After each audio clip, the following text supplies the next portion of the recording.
สวัสดีค่ะ Grace Harper ค่ะ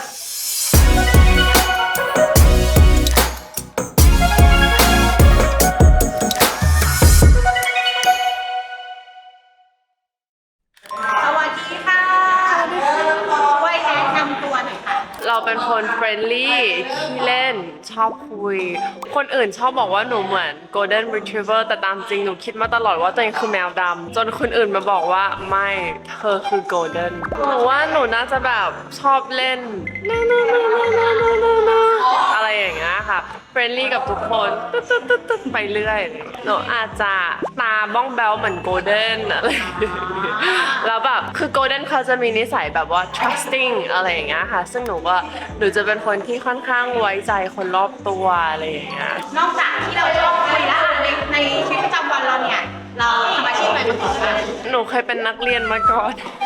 แล้วหนูก็เป็นนักแสดงใช่ค่ะ นักแสดงก่อนนั้นที่พี่ไม่ได้เป็น GL ใช่ค่ะ แล้วพี่เจล่ะ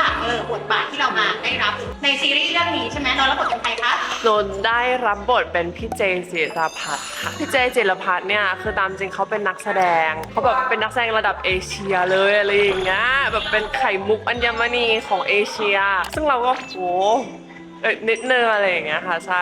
ส่วนตัวรู้สึกว่ามีความคล้ายแล้วก็ความต่างในขณะเดียวกัน เราแข็งแรงเพราะว่าเราเล่นกีฬา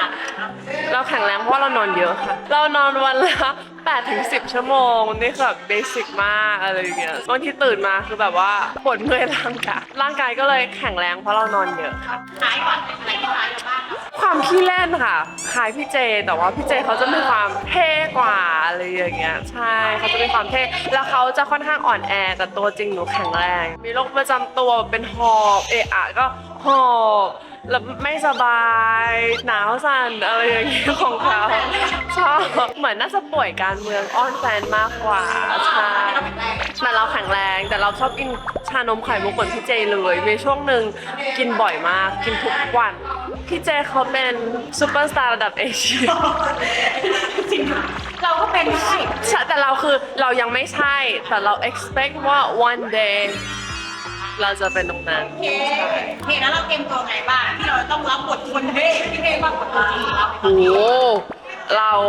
ทำกันบ้านด้วยการแบบว่าคุยกับเพื่อนของเราอะไรอย่างเงี้ยเราก็ไปสังเกตเขาอะไรอย่างเงี้ยค่ะแบบใน IG ในอะไรอย่างเงี้ยเพราะว่าความเท่อะมันคืออินเนอร์มันไม่ใช่การที่เราแบบวู้อะไรเงี้ยมันไม่ใช่ค่ะมันคืออินเนอร์เลย แล้วเตรียมตัวยังไงที่จะรับบทนอกจากเตรียมตัว คือเราเรียนการแสดงค่อนข้างที่จะเยอะมากๆสำหรับบทนี้แล้วก็เรื่องนี้การอ่านนิยายอ่ะเป็นอะไรที่สำคัญมาก คือเรื่องนี้เราทำเพลเยอร์แต่เราก็ต้องย้อนกลับไปอ่านฮัลโหลของตัวเจเองด้วยมันทำให้เราเข้าใจเขามากขึ้นว่าทำไมเขาถึงเป็นอย่างนี้ทำไมเขาถึงทำแบบนี้ทำไมอยู่ดีๆอ่ะเขาถึงมาเป็นในเวอร์ชันนี้ได้จุดเริ่มต้นคืออะไรใช่ค่ะ ถึงนักแสดงที่เล่นคู่กันหน่อยดีกว่าต้องเล่นคู่กับใครคะ หนิงมาริกา คนชอบเข้าใจผิดว่าใครเป็นพี่และคนนี้พี่ ใช่เขาจะเรียกหนูว่าพี่สาวอะไรเงี้ยเขาจะคิดว่าหนูอายุเยอะกว่าหนูแต่หนูเจอหนิงครั้งแรกอะค่ะหนูคิดว่าเขาอายุน้อยกว่าหนูก็เลยเตรียมเลยว่าเรียกฉันพี่เกรซสิแต่ว่าไม่ใช่ค่ะส่วนก็ถามอายุเท่าไหร่ในใจเราก็คือ22-23แหละแต่เขาบอกว่าอ๋อไม่ใช่สรุปอ๋อพี่หนิงแล้วอ๋อก็แบบช็อก พี่ป่ะ ๆไม่อะค่ะ เป็นไงบ้างเจอตอนไหน เจอครั้งแรกคือจริงๆอะค่ะเห็นตั้งแต่ตอนที่เข้าแคสออนไลน์แล้ว เราก็เห็นว่าเอ๊ะผู้หญิงคนนี้น่ารักดี แต่เราสะดุดชื่อเขานิดนึงหนิงแล้วคือหนูอะค่ะชอบหนิงแอสปาเอ๊ะหนิงแล้วเข้าไปดู IG เขามีแมวชื่อวินเทอร์ แล้วคือในวงแอสปาค่ะก็จะมีหนิงแล้วก็วินเทอร์หนูก็แบบมันคือแบบตั้งใจหรือเปล่าตั้งชื่อแมวว่าวินเทอร์แล้วแมวอีกตัวหนึ่งคาริน่าอีกตัวหนึ่งเป็นแบบจีเซลอะไรอย่างเงี้ยคือบังเอิญเฉยๆเพราะน้องแมวเขาตัวสีขาวเลยตั้งชื่อวินเทอร์แต่ว่าตอนที่หลังแคสใช่ไหมคะก็มีแอบมองกันอย่างนี้แบบเหมือนส่งซิกกันแบบหนูยังจำโมเมนต์นั้นได้เลยแบบจะส่งซิกประมาณแบบไม่ใช่ส่งซิกนะคะแต่มันเป็นแนวแบบมันมองกันแบบแล้วหนิงก็แค่เนี้ยแค่นั้นเลยที่แบบเราได้อินเทอร์แอคชั่นกันณวันนั้นอะไรอย่างเงี้ยค่ะแล้วก็มีแบบว่าเฮ้ยเดี๋ยวเรามาต่อบทกันไหมแต่ว่าณวันนั้นเราแคสบทเดียวกันด้วย เราจะตอบบทยังไงนะ ก็เลยแยกย้ายกันไปต่อของตัวเองใช่ค่ะ ตอนไหน ตอนแรกหนูลุ้นมากว่าหนูจะได้คู่ใครจนกระทั่งวันที่สร้างกลุ่มไลน์แล้วก็เห็นลิสต์รายชื่ออย่างเงี้ยแล้วหนูก็ได้ส่งข้อความไปหาหนิงว่าแบบดีใจมากที่เป็นเธอ like I'm so glad that it's you อะไรอย่างเงี้ยแบบแฮปปี้มาก เมื่อกี้เขาเมาเพราะว่าเขาส่งข้อความไปหาเราหลังจากวันแคส ใช่ ไม่คิดว่าจะได้ทำงานด้วยกันเขาส่งอะไรไปอ่ะบอกได้ปะ คือวันนั้นนะคะหนิงอ่ะแอดหนูมาใน IG ก่อนหนูก็เลยฟอลกลับไปแล้วทีนี้หนูก็เลยไปตามดูว่าเอ๊ะเขา follow ทุกคนหรือเปล่าที่แคสหรือเขา follow แค่หนู แล้วก็ส่งรับคืน เขาก็ follow หนูใช่ follow หนู แล้วก็มีคนที่เขา follow อยู่แล้วเราไปแคสอะไรเงี้ยแต่เขาไม่ได้ follow ทุกคนแล้วเขาก็ส่งข้อความมา reply story หนูบอกว่าชอบแกมากไงคนสวยหนูก็เลยบอกว่าเหมือนกันเลยอะไรอย่างเงี้ยแบบเธอน่ารักมากๆเลยนะใช่แล้วก็มีพี่ๆบอกมาว่ารู้ไหมว่าทวิตอันนี้เล่าได้ไหมคะ X ก็คือตอนแรกหนูไม่รู้แต่หนิงเคยทวิตว่าวันนี้เนี่ยเขาไปเจอผู้หญิงคนนึงสวยมากเลยเขาเลยไปแบบไปพูดกับรุ่นพี่เขาก็เลยบอกว่าทักเขาไปสิอะไรอย่างเงี้ยหนิงก็เลยบอกว่าชอบแกมากนะยายคนสวยอะไรอย่างเงี้ย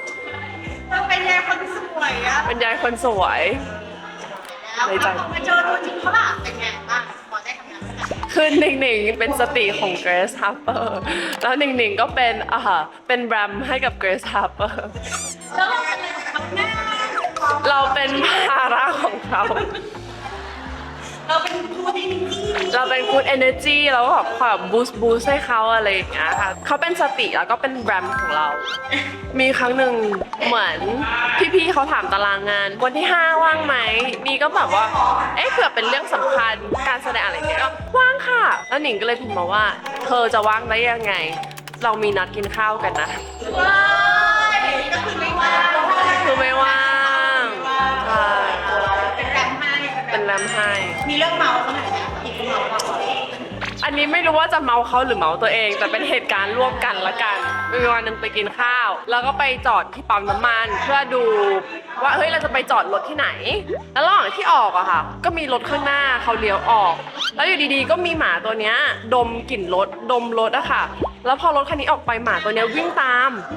รถแบบน่าสงสารมากแล้วใส่ปลอกคอด้วยในใจเราก็แบบน้ำตาซึมหนูก็แบบหนิงอย่าบอกนะรถคันนั้นเขาทิ้งหมาแน่ๆเลย หนิงก็บอกเฮ้ยใช่แบบอุ้ยดูมันแบบวิ่งตามรถคันนั้นนี่ก็อุ้ยน้ำตาคลออะไรอย่างเงี้ยเพราะแบบภาพมันน่าสงสารมากหมาวิ่งตามรถก็เลยจอดรถเพื่อดูกล้องหน้ารถสรุปหมาตัวเนี้ยน่าจะเป็นหมาของปั๊ม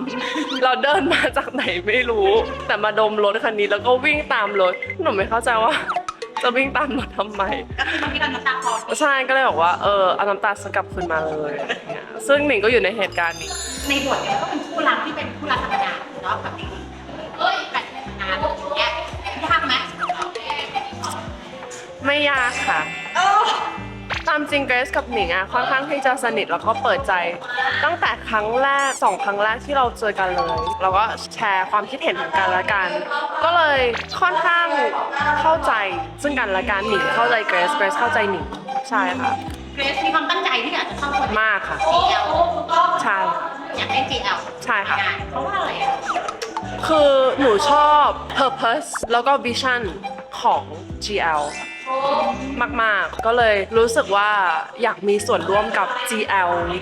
ที่เรารู้สึกว่าเป็นโปรเจกต์ที่น่าสนใจมีทีมที่ดี ก็อย่างตอนที่หนูมาเลือก cast player อะไรอย่างเงี้ยคือหนูก็ดูหลายๆ อย่างมากหนูดูแม้กระทั่งตัว animation ที่ป้ายประกาศ casting อะค่ะว่าเอ๊ะเขาตั้งใจทำมากแค่ไหนอะไรอย่างเงี้ยแบบว่าโอเคถ้าเขาตั้งใจทำ animation ขนาดนี้เขาก็น่าจะแบบว่ามีความตั้งใจในโปรเจกต์นี้พอไปเจอพี่ๆจริงๆได้คุยกับพี่ก็มีการถามคำถามเราอะไรอย่างเงี้ยค่ะก็เลยทำให้รู้ว่าเขาใส่ใจเรื่องนี้มากๆว่าเรื่องนี้โปรเจกต์นี้มันไม่ใช่แค่เป็น entertainment อย่างเดียวแต่มันมีหลายๆอย่างที่มัน behind this